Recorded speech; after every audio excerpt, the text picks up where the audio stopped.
Welcome to Tales of Honor, a podcast with a mission to tell the true stories of every recipient of our nation's highest military award, the Medal of Honor. Hello, everyone, and welcome to today's episode of Tales of Honor podcast. This is episode number 511. It's the 1st of May, so happy May to you all. This is going to begin, like I mentioned on the last episode, the beginning of, or rather the continuation of the Spanish-American War recipients. So for the next 2 months, so for May and June, we'll be going over Spanish-American War recipients. Before I get into today's birthday, because I only have one, I do want to give a special thank you to John and Dee Dee. They are great-grandchildren of today's recipient, and thankfully I was able to reach out to them via Facebook and get some more information regarding their great-grandfather. It's always good to be able to check some stuff in real time and get everything compiled into one location. Some of this stuff, obviously not public record, so it's nice to reach out to family members and get that recorded in one spot. So thank you very much, John and Dee Dee.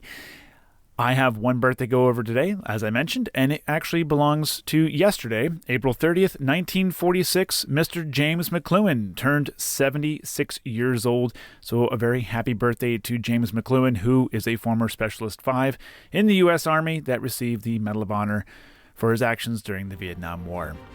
That's all I have for today, so let's jump right on into today's Tale of Honor. Edward was born in a covered wagon on the 28th of December, 1865, in Laramie County of what was the territory of Dakota at the time, now Wyoming. His mother was black, and his father was a white French-Canadian fur trapper, and according to descendants, the last name was either Boulanger or Boulangerie, which translates to baker in French. Edward enlisted in the U.S. Army in July of 1882 at the age of 16 and served with the 9th Cavalry Regiment.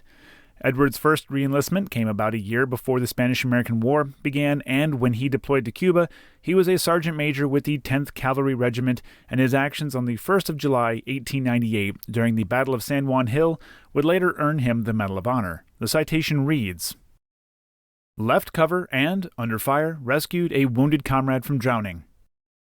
He was wounded twice in an arm during the rescue but managed to still save Private Marshall. Within a month, Edward received a commission and by August was a first lieutenant of the 10th U.S. Volunteer Infantry. He reached the rank of captain before a short break in service in 1901 and received the Medal of Honor on the 3rd of July, 1902.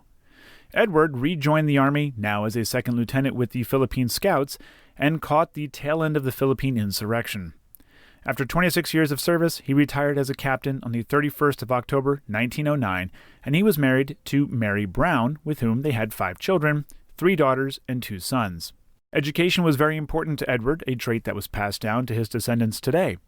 2 of his daughters' middle names were Sheridan and Murat, named after Philip Sheridan, a Union Civil War general, and Joachim Murat, a French cavalry commander during the Napoleonic Wars. Edward's grandson, Thomas Kuykendall, would enlist in the U.S. Navy and served on board the USS Hornet when the Doolittle raid was launched in 1942 and survived when it was attacked and sank during the Battle of the Santa Cruz Islands. Another grandchild, Paul Kuykendall, became the first black motorcycle officer for the Los Angeles Police Department. 2 other notable descendants of Edward are grandson Dexter Gordon, who became an Oscar-nominated jazz saxophonist, and Fulton Kuykendall, a UCLA graduate and NFL linebacker for the 1975 to 1985 Atlanta Falcons. Edward Lee Baker Jr. died on the 26th of August, 1913, at the age of 47, and he is buried with his wife in the Angeles Rosedale Cemetery in Los Angeles, California, Section 3, Lot 130, Grave 2, SE. His original gravestone is labeled with Philippine Scouts, but not the Medal of Honor. A modern marker has been added that notes his medal and being a captain with the 10th U.S. Cavalry. And that was a Tale of Honor. Thank you for listening to Tales of Honor, and if you enjoyed the show, please be sure to subscribe and tell your friends and family. Tales of Honor is written and produced by Christoph Ambrose, and theme music is Loyalty and Duty by Floruz Music. If you have any questions, you can send an email to talesofhonorpodcast@gmail.com, And please be sure to visit talesofhonorpodcast.com for more episodes and information.